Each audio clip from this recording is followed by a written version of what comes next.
Amém? Quem está feliz aí diz amém. Amém. Hoje eu quero falar sobre a história de uma mulher, porque o Covid, irmãos, você vai concordar comigo, ele tem colocado nós temos colocado todos os holofotes no Covid, claro, é natural. Só que a vida continua, a vida lá fora continua. E Satanás parece que não, eu tenho certeza que como a gente está focado numa área, existem algumas áreas que parece que têm sobressaído, que eu vejo que são jovens. O mundo tem oferecido muitas e muitas opções em várias áreas, em vários gêneros, vocês sabem o que eu estou falando. E muitas mães têm sofrido por algumas escolhas. Conheço mães de perto, mães de longe, ou só de ouvir falar, que têm chorado muito pelos seus filhos. Na semana passada, nós tivemos o Dia do Filho. Eu acho que foi na quarta-feira. Então, pensando nisso, eu resolvi pregar sobre esta mulher. Mas interessante que essa não é a primeira mulher estéril da Bíblia. E eu coloquei o nome, nesta minha pregação, Mãe de Herói. Mas olha que interessante, toda mãe que gerou um patriarca importante, ela passou pela esterilidade. Cada um com o seu comportamento, cada um à sua maneira. Mas se a gente analisar, Deus tem um plano tão profundo que a gente às vezes não entende.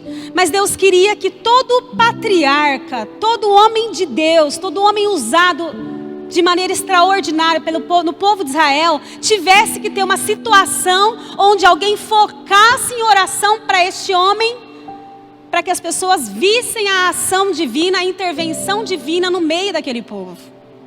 Nós vimos isso na vida de Ana, nós vimos na vida de Raquel, de Sara, Maria Isabel, mãe de Sansão, Sunamita, mulheres estéreis, mas que tiveram filhos extraordinários. Então, para vocês que estão aqui, vocês que estão em casa, sabe que a esterilidade, se você procurar o sentido dela, o sentido real dessa palavra, é um organismo que não reproduz. Mas se você continuar buscando outros significados, outras maneiras, você encontra que é uma pessoa que não tem criatividade, uma pessoa que é incapaz. E é isso que muitas mães se sentem quando seus filhos estão passando por problemas sérios. Eu louvo a Deus por isso, porque eu não passei por problemas assim com as minhas filhas. Mas eu acho que Deus foi tão misericordioso comigo, porque eu assisti a minha mãe sofrendo por 10 anos. Então eu acho que Deus deve ter pensado, já valeu, né? Porque foram 10 anos eu assistindo a minha mãe sofrer com o meu irmão. E o que me chama a atenção na minha mãe, gente, minha mãe nunca mais foi a mesma. A saúde da minha mãe nunca mais foi a mesma. E nós fazemos loucuras pelos nossos filhos. A Bíblia também fala que uma mãe fez loucura. Quando Salomão falou, quem é a mãe? Aquela briga, não, eu sou a mãe, eu sou a mãe. Ele falou para um dos guardas, pegue a espada, vamos partir ao meio. E a mãe real do menino, da criança, disse, não, dá o filho para ela. Aí naquele momento ele falou, ela é a mãe. Porque ela preferiu ficar sem o filho do que com o filho morto. E nós, mãe, fazemos loucuras. Eu me lembro da minha mãe passando a noite procurando o meu irmão. Isso nunca saiu da minha mente. Sabe, quando às vezes eu vejo alguma mãe, eu sei que não é fácil, nós estamos em dias tenebrosos, como eu comecei o culto no início, a oração no início do culto, que o Senhor em nenhum momento desses dias nos deixou só, mas nós vemos que o inimigo não está brincando. E essa situação dessa modernidade, vocês estão me entendendo? Tem deixado muita mãe entristecida. E olha, minha mãe nunca mais foi a mesma. Mas eu nunca escutei minha mãe falar, ai, deixa assim, vai, ele escolheu essa vida, deixa. Nunca ouvi minha mãe falar, ai, aceita que dói menos. Nunca. Não teve um dia que eu não vi minha mãe chorando ou clamando a Deus, como Ana, como Raquel, como Sara, como Isabel, como a mãe de Sansão, como a Sunamita. Essas mulheres também são exemplos para nós. Por isso, se você que está nos assistindo nesta noite, você é uma mãe que tem um filho que tem te dado algum certo de desconforto, de tristeza, angústia. Talvez você esteja gerando, espiritualmente falando, porque você já tem o seu filho, um herói dentro da sua casa. Porque toda mãe, no nome de Jesus, vamos profetizar, toda mãe que gera, que permanece numa situação dessa com choro, e clama, e clama, e clama. Existem histórias, gente, maravilhosas. E não foi diferente com a vida dessa mulher, Ana. Não foi diferente com ela. E ela quebra paradigmas que pelo tempo dela, nenhuma dessas mulheres que eu citei aqui, fez o que Ana fez. Por isso que Ana me chama a atenção. Em todas essas mulheres, claro, mulheres importantes da Bíblia, foram usadas por Deus, eu não tenho dúvida. Mas muitas vezes no meio de uma disputa da outra esposa do marido, ou a concubina, virou uma disputa, Ana não disputou com ninguém. Poderia ter discutido com o marido, aí foi ideia sua. Não fez isso também. E nós vemos a situação dessa mulher. Gente, eu não vejo ninguém na Bíblia, fazendo um pacto de aliança com Deus, que Deus não tenha procurado essa pessoa. Mas olha que interessante, a própria mulher, a própria Ana, é que chega em Deus e faz um pacto. Vamos fazer um pacto. Se você me der um filho, eu te devolvo. Aí eu começo a pensar, peraí, ela queria ser mãe? Ela queria ter um filho ou ela não queria? Sabe o que ela queria? Ela queria um filho. Mas ela queria um filho como muitas mães hoje, na presença do Senhor. Com o Senhor. Trabalhando na obra do Senhor. Por isso que muitas mães hoje choram a Deus. E eu quero dizer algo muito, muito importante. Muitas pessoas que abriram mão, algum tempo atrás, abriram mão de conceitos, de valores. Ai, deixa, gente, deixa. Hoje estão precisando desses valores. Hoje estão precisando desses conceitos. Não abra mão de valores. Amém? Por isso, abra sua Bíblia comigo em 1 Samuel 1. Nós vamos lendo juntos. 1 Samuel 1. Ana, enquanto você vai abrindo, eu quero ler para vocês o que eu escrevi sobre Ana. Esta mulher teve o seu lugar de destaque por ter tido um posicionamento louvável. O que faz dessa mulher uma figura de destaque não é por ter tido o filho que ela teve, mas como ela se comportou. A gente sabe que o filho dela... Aliás, gente, eu estava estudando isso daqui, eu falei, peraí, quem que escreveu 1 Samuel? Quem que escreveu? O próprio Samuel. Gente, eu comecei a pensar, um filho escrevendo a história dele, a história da mãe dele, ele devia ter tanto orgulho. A gente sabe que ele foi divinamente inspirado, mas ele era humano. Imagina o prazer de escrever a história do nascimento. Deve ter honrado muito essa mãe por saber o que essa mãe fez. Não teve um comportamento vergonhoso, mas em todo momento, esperou. Vocês vão ver no decorrer da história que não foi um ano só, foram vários anos. Por isso, você que está aqui nesta noite, você que está nos assistindo, continue chorando nos pés do Senhor. Faça como Ana, Raquel, Sara, Maria Isabel, mãe de Sansão, Sunamita, Lia. Chore no Senhor.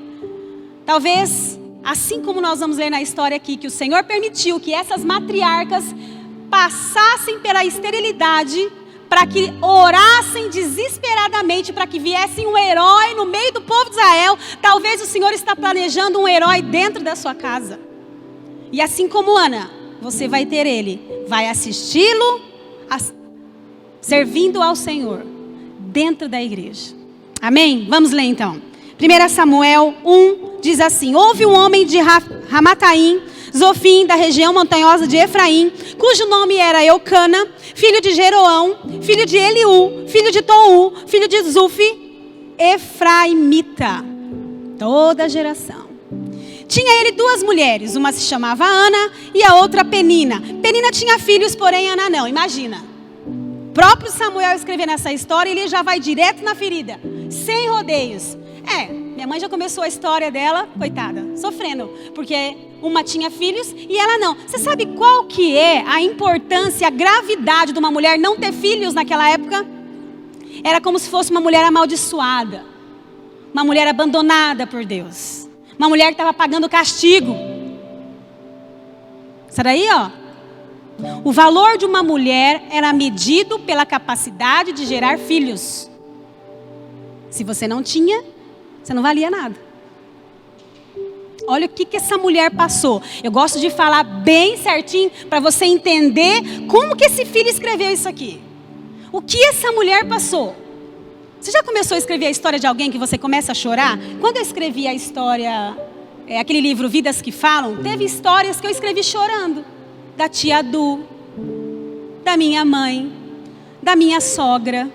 Foram histórias da Melry, que você vê a pessoa, você fala, gente, essa mulher tinha tudo para dar errado. E é uma alegria só. Eu falo, gente, e não é que Deus é com ela? Então você fica maravilhado com a situação quando você conhece o contexto inteiro. Versículo 3. Este homem subia da sua cidade de ano em ano para adorar e sacrificar ao Senhor dos exércitos em Siló. Estavam ali os 2 filhos de Eli, Hofni e Finéias, como sacerdotes do Senhor. Nós vemos aqui um homem religioso que de ano em ano sobe de Ramá para Siló. Ou é de Siló para Ramá? Tá. É de Ramá para Siló, de ano em ano, para adorar a Deus. Nós vemos um homem religioso ali. Um homem correto servindo ao Senhor, não é? Com as filhos, com Penina, a rixa entre as 2 mulheres, porque não era impossível de assistir isso. E vemos este homem todo ano. Você sabe que a distância entre uma cidade e outra são de 50 quilômetros. Então ele tinha que querer muito estar lá. Todo ano. Versículo 4. No dia em que Eucana oferecia o seu sacrifício e dava a ele porções deste a Penina, sua mulher, e a todos os seus filhos e filhas. A Ana, porém, dava porção dupla, porque ele a amava, ainda mesmo que o Senhor a houvesse deixado estéril. Olha só, ele poderia não amar essa mulher. Nossa, nem filho me dá. Ainda mais a mulher tinha que ter um filho homem, não só filho, não só filhas, tinha que ser homem também. Mesmo que ela não desse filhos para ele, ele assim a amava e dava porção dupla a Deus, oferecia a Deus no nome de Ana. Talvez a disputa entre as 2, Penina e Ana, comece por conta dessa porção. Você sabe por quê? Preferência dentro da mesma família. Nós já assistimos isso. É que eu monto a cena, parece que eu estou vendo um filme. Nós já vimos isso na Bíblia. De quem? Um pai que tinha preferência por um filho. José. Existia uma rincha, por quê? Porque o pai deixava bem claro a preferência. Quando eu tive a Rafaela, depois eu engravidei da Vitória, o João Batista, o pediatra, me disse assim, olha, olha, Margarete, você nunca compare a Vitória com a Rafaela ou a Rafaela com a Vitória. Nunca. Porque quem coloca a rivalidade entre os filhos são os próprios pais. E eu nunca coloquei. Nunca. Se eu tivesse que criticar a Vitória, era a Vitória por ser a Vitória. Se eu tivesse que falar mal da Rafaela e ficar brava com ela, é porque a Rafaela fez errado e a Rafaela, o nome da Vitória não era nem mencionado. Até porque cada um tem o seu jeito. E assim, Eucana dava porção dupla na hora de adorar a Deus. Você acha que Penina não via? Gente, nós estamos vendo tudo o tempo todo. Talvez pudesse, não estou dizendo que esse era o motivo da briga entre as 2, mas existia uma rincha. Já pensou? Você tem um problema que você não pediu para ter, e todo dia o seu problema é lembrado da pior maneira. Ana, porém, dava porção dupla, porque ele a amava, ainda que o Senhor a houvesse deixado estéril. Versículo 6, a sua rival a provocava excessivamente para irritar, porquanto o Senhor lhe havia cerrado a madre. olha que interessante, nós lemos esse texto e por 2 vezes nós lemos: e o Senhor havia cerrado a madre. O sofrimento dessa mulher.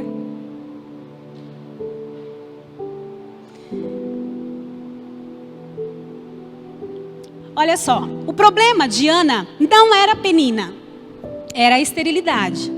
Mas a gente sabe que a outra, talvez por se sentir menos. Por que eu estou falando tudo isso? Porque quando a gente tem um problema na nossa casa, a gente sempre quer achar um culpado. A gente está aqui falando de mãe, a gente está falando de uma dinâmica familiar aqui quebrada. Existe uma dinâmica familiar aqui destruída.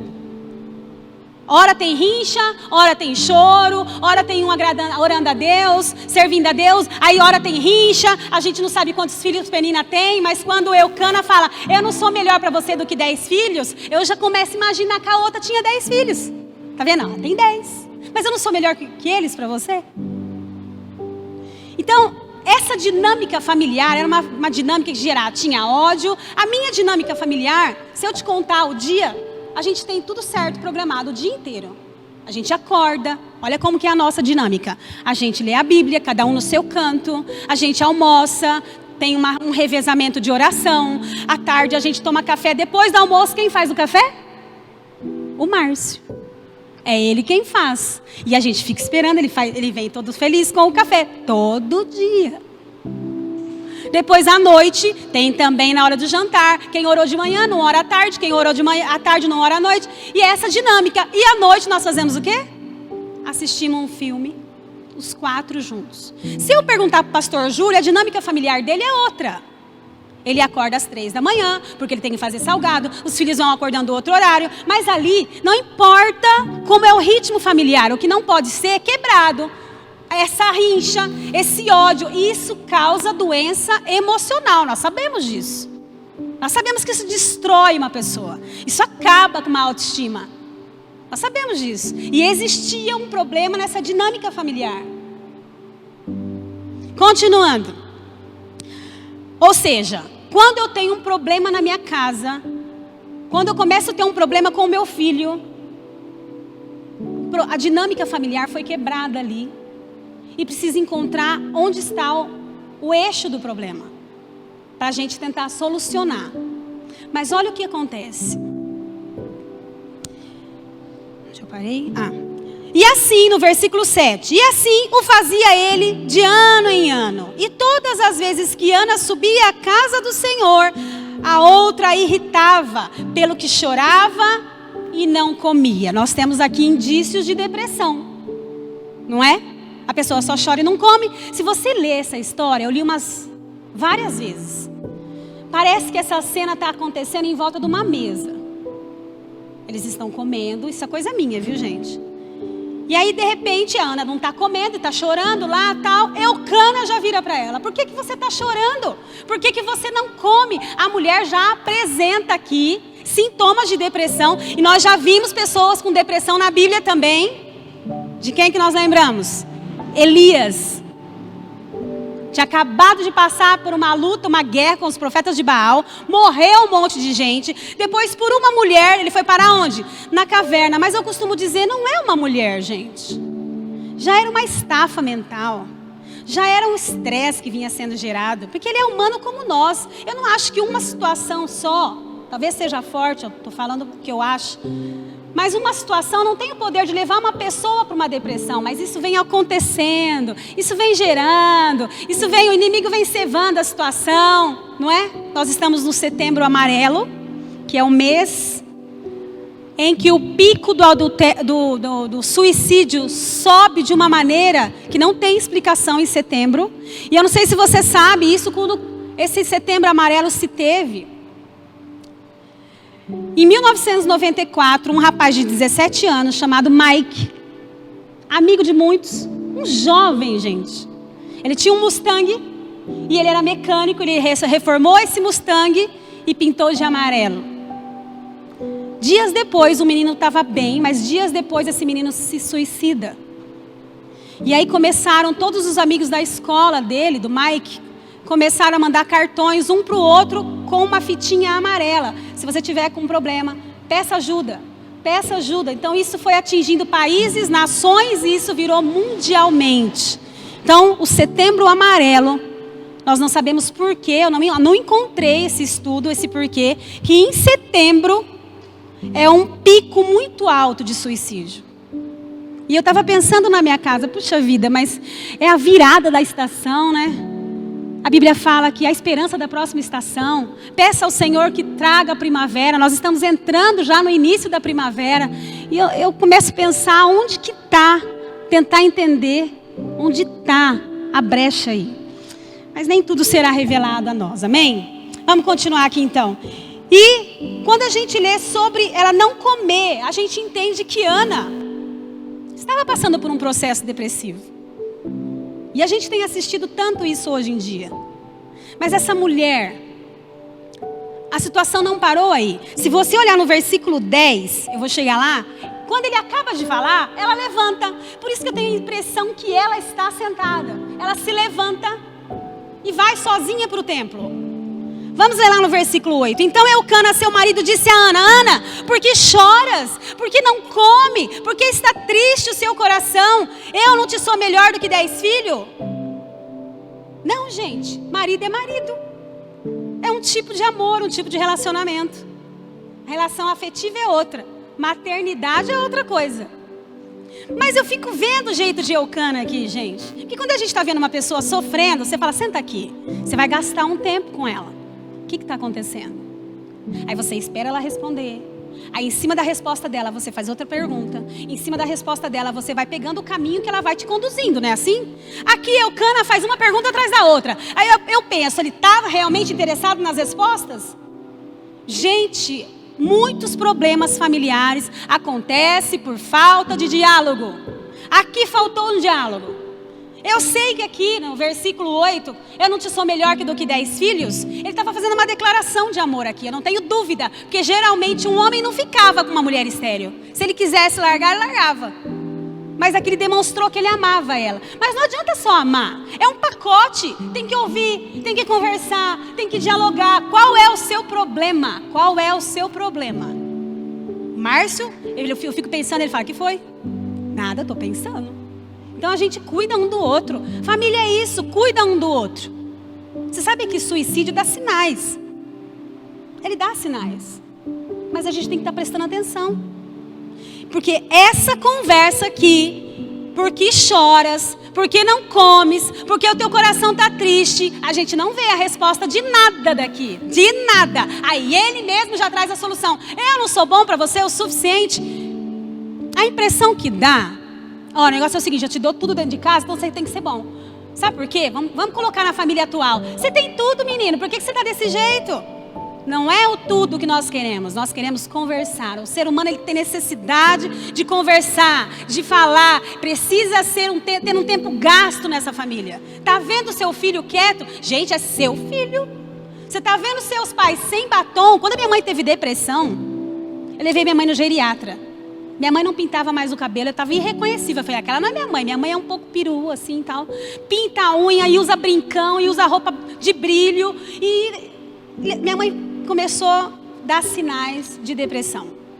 E eu olhava para as unhas da minha mãe e não estava nem pintada. Eu falei, não está normal isso aqui não.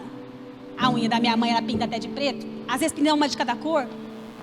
Levei no geriatra. Falei, doutora, essa mulher não é a minha mãe. Ela não está bem não.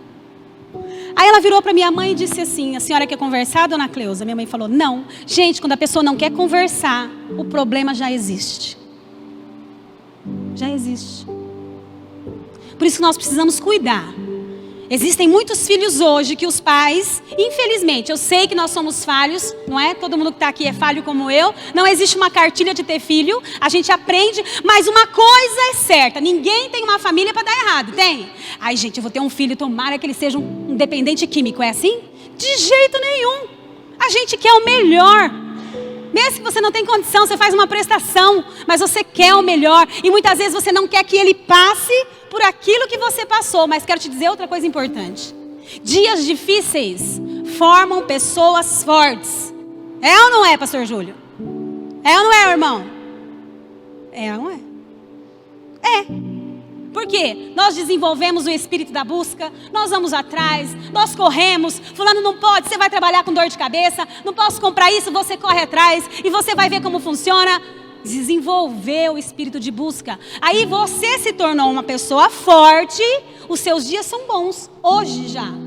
Só que os dias dos seus filhos, se forem todos bons, eles vão se tornar pessoas fracas. Não tem um espírito de busca. Ô mãe, compra aquele iPhone para mim. Acha muito caro, mas essa pessoa vai contar os dias até o pai dela dar aquele iPhone. Porque a gente quer fazer o melhor para o filho e dar aquilo que a gente não teve. Mas muitas vezes a gente não está ajudando os nossos filhos. Dias bons geram pessoas fracas. Nossa, Margarete, mas a gente não pode fazer as coisas para os filhos? Tudo não. Manda trabalhar. Vai trabalhar. Comecei a trabalhar, eu ia fazer 14 anos. Estou vivinha.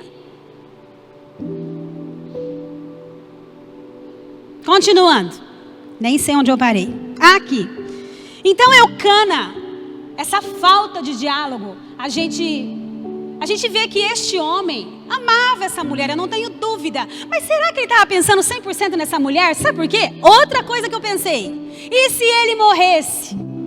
Quem ia cuidar dessa mulher? A gente vê na Bíblia que as viúvas e os órfãos, muitas vezes ficavam pedintes na rua, gente. E quem cuidava das viúvas na Bíblia? Os filhos. Então este homem, de acordo com a época dele, com aquilo que a gente assiste e lê na Bíblia, a gente sabe que estava falha, dinâmica familiar aqui. Precisava de um ajuste. Mas essa dinâmica familiar estava pior do que a de Raquel, do que a de Sara. Sara arrumou treta, gente, com o oponente dela. Maria Isabel não teve problema com ninguém.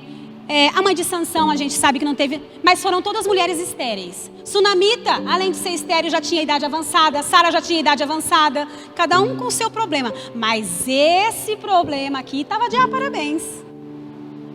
Continuando. Versículo 9. Após terem comido e bebido em Siló, estando Eli, o sacerdote, assentado numa cadeira junto a um pilar do templo do Senhor, levantou-se Ana. Lembra que eu falei que levantou-se? Levantou-se Ana e com amargura de alma, pode ser levantou-se de tomar atitude, viu gente? Aqui esse é um pensamento meu. Com amargura de alma, orou ao Senhor e chorou abundantemente. Para pensar. Outra coisa que essa mulher abriu o caminho para nós. Foi sozinha para o templo. Eu já viajo na minha cabeça, eu já penso, gente, espera. Esse povo ia todo ano derramar para Siló. Nenhum momento essa mulher orou? A gente oraria, gente. Vamos pensar no natural. A gente oraria, não oraria? Talvez essa mulher não orou como ela ora aqui. Esse seria o natural da história. Porque se eu sirvo a Deus num problema, qual é a primeira coisa que eu faço? Ai Deus, Senhor, me ajuda. Me ajuda que o negócio não está bom não. Você ora em casa, você ora na rua, você ora dirigindo, você ora, não vem, até no culto de quarta, quem não está habituado a vir, começa a vir. Não é assim? Essa mulher ia todo ano lá. Você acha que essa mulher não orou? Claro, gente. Na minha cabeça, ela orava. Talvez ela não orou como ela fez a oração aqui. Porque a oração dela é muito bonita. E eu tenho certeza que muitas mães estão fazendo a oração de Ana hoje. E olha que interessante. Ela mesma chega em Deus e pede para ele, vamos fazer um voto, vamos fazer um acordo. Você não lê na história da Bíblia alguém que a própria pessoa propôs um pacto com Deus. Quem fez um pacto com Noé foi o próprio Deus. Não é? Mas essa mulher não, já chegou, indo orar no templo. Eu não sei em qual parte do templo que ela estava orando, porque aonde ela estava, o sacerdote Eli conseguiu ver o rosto dela e já fez um julgamento que até a gente começa a pensar, rapaz, ele era um sacerdote. Como pensar assim das pessoas? Era que era um tempo de festa. E também ele era um juiz. Estava lidando, já lidou com várias situações. Então, quando eu começo a imaginar essa mulher no templo, ela não estava no fundo da igreja, como Paulo fala. Mulher não tinha os seus lugares privilegiados na igreja. Ainda bem que tudo mudou, né? Aí, continuando. Levantou-se Ana e com amargura de alma orou ao Senhor e chorou abundantemente. E fez um voto ao Senhor, dizendo: Senhor dos exércitos, se benignamente atentares para a aflição, em outra tradução, humilhação da sua serva. Já estou terminando. Onde eu estou aqui? E da tua serva de mim te lembrares, e da tua serva, ela sempre ora lembrando onde é o lugar dela. Serva. Sem rebelião, gente. A mulher sabia onde era o lugar dela. E ela falou para Deus: o Senhor está vendo a minha humilhação, né? O Senhor está vendo o que eu estou passando. Que ela contou para ele, porque aquilo realmente pegava. Aquilo realmente mexia, doía. Conta para Deus o que está doendo na sua vida. O que está acontecendo com o seu filho. Mas conta a verdade. Ele é a melhor pessoa para a gente contar, né, gente?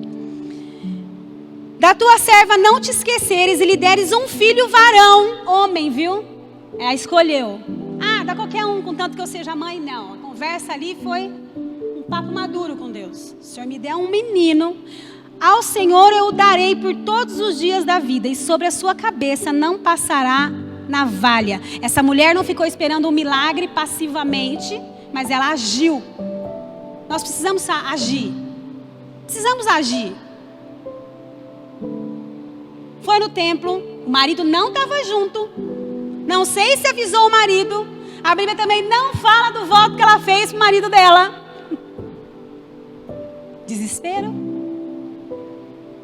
E aí, versículo 12: demorando-se ela a orar perante o Senhor, passou Eli a observar-lhe o movimento dos lábios. Porquanto Ana só no coração falava, seus lábios se moviam, porém não lhe havia voz nenhuma. Por isso Eli a teve por embriagada. Já temos outra pessoa embriagada na Bíblia também. Quem é?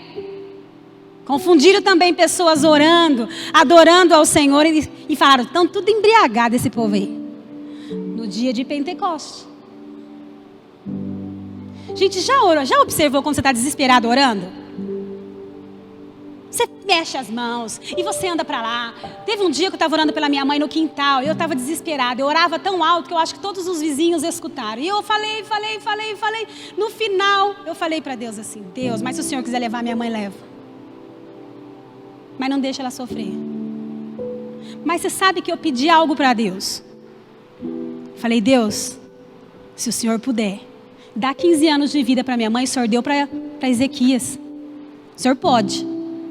O Senhor pode. Vai fazer 10 anos essa oração. Eu sempre conto. Continuando.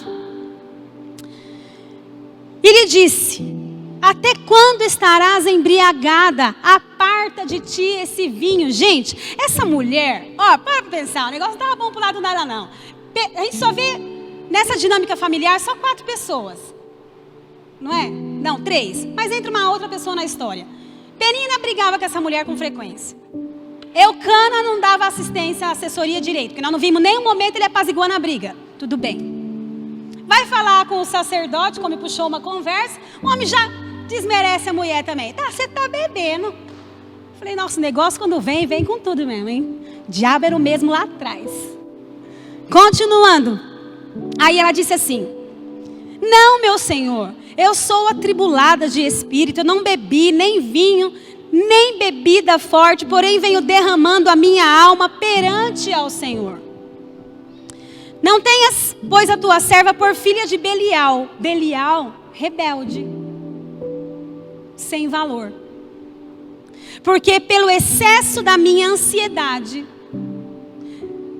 e da minha aflição é que tenho falado até agora. Olha só que interessante. É bem provável também que Ana conhecesse as histórias daquelas matriarcas lá atrás, Sara, aquelas que passaram antes dela, que também buscaram a Deus. Mas essa mulher foi que foi. Ela não fez igual elas, ela fez a mais. Ela foi sozinha no templo, não levou o marido, largou a Eucana lá, fez um voto, não sei se avisou o marido, mas essa mulher nos ensina que fazer um voto ajuda a gente. Deus precisa de um voto para agir? Não, não precisa. Eu fiz um voto um dia, eu copiei essa história. No ano de 1998, eu vim para esta igreja, tinha perdido o nenê e eu não queria vir. Falei, estou muito triste, eu disse para o meu marido. Ele falou, vamos, Margarete, nós temos a nossa filha, a Rafaela. Às vezes Deus quer que nós tenhamos só a Rafaela, mas na minha mente eu já pensava, eu não queria só a Rafaela, eu queria uma irmã para ela. E eu guardei todas as roupas da Rafaela porque eu queria uma menina. Eu não pedi um varão, eu pedi uma menina, já que podia escolher. E aí eu me lembro que eu cheguei na igreja e o pastor pregou assim, se você não teve um ano da vitória neste ano, eu nunca esqueci dessa história, deste dia. Se você não teve um ano da vitória neste ano de 1998, ore para que em 1999 seja o ano da vitória na sua vida. Eu peguei aquela palavra para mim, eu não lembro quem estava na igreja. Falei, mas isso aqui é para mim. Eu não sei o que os outros estão pensando, mas essa conversa é comigo. E eu fiz um voto a Deus. Senhor, se o Senhor me der uma filha, eu vou pôr o nome dela de Vitória.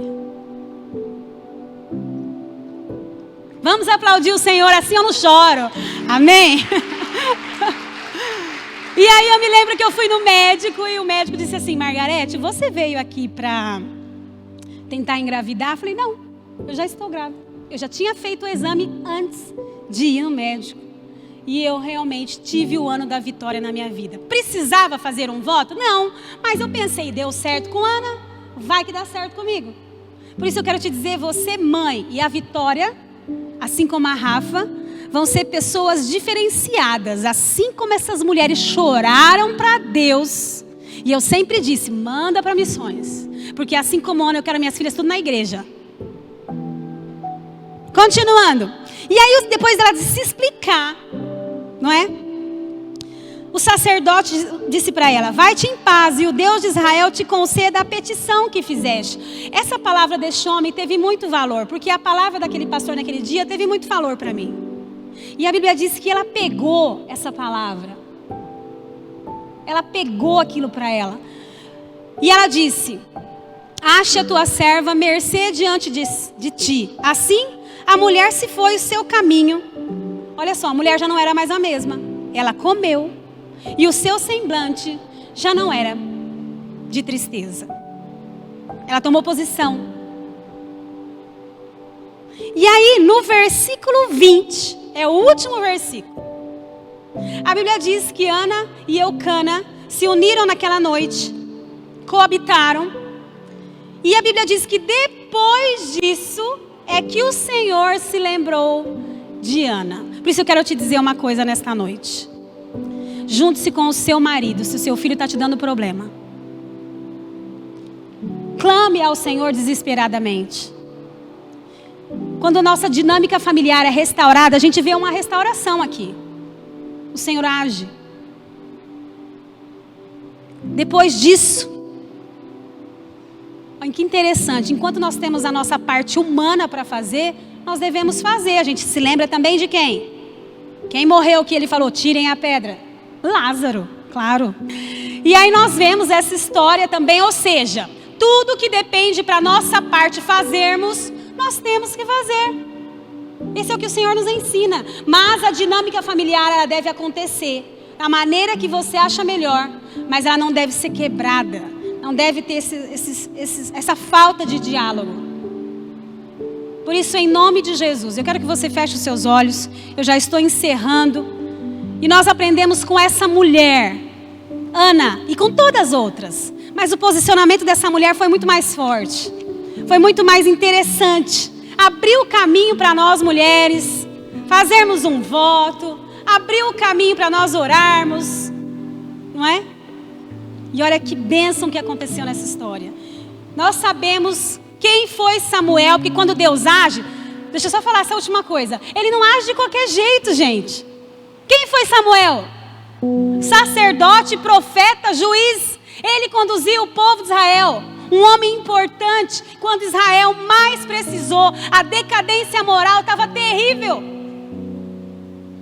E é onde Deus chega com Samuel para restaurar aquele povo. E ele fala um dos versículos.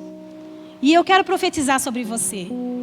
Que um dia o seu filho conte a sua história de uma maneira maravilhosa, como Samuel contou a dele, da mãe dele, da família dele. Mas eu quero te dizer algo, profetizar sobre a sua vida. Se o seu filho está te dando esse trabalho, se você tem sofrido com o seu filho, e muitas vezes uma mulher estéril pode ser comparada a uma mulher incapaz, e muitas vezes nós nos sentimos incapazes, eu imagino. Diante de uma situação de frustração, de tristeza.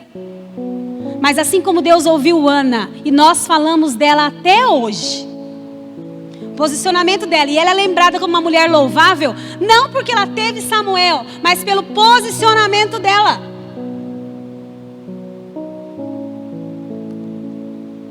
E infelizmente nós temos assistido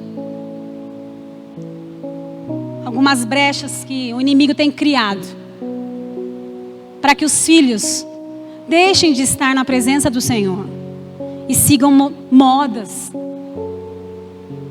trazem tristeza para os seus familiares.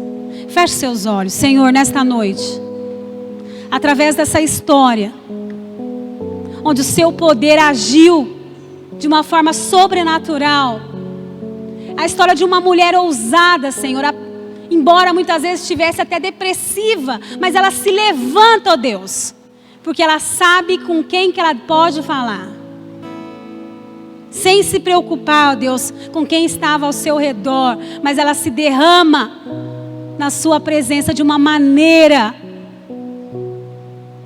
que o desejo do coração dela foi alcançado. E que muitas mães, ó Deus, que têm clamado e chorado, têm estado desesperadas na sua presença, que elas possam também, ó Deus, deixar de ser estéril, para gerar filhos, heróis para esta nação. No nome de Jesus nós oramos e agradecemos. Amém.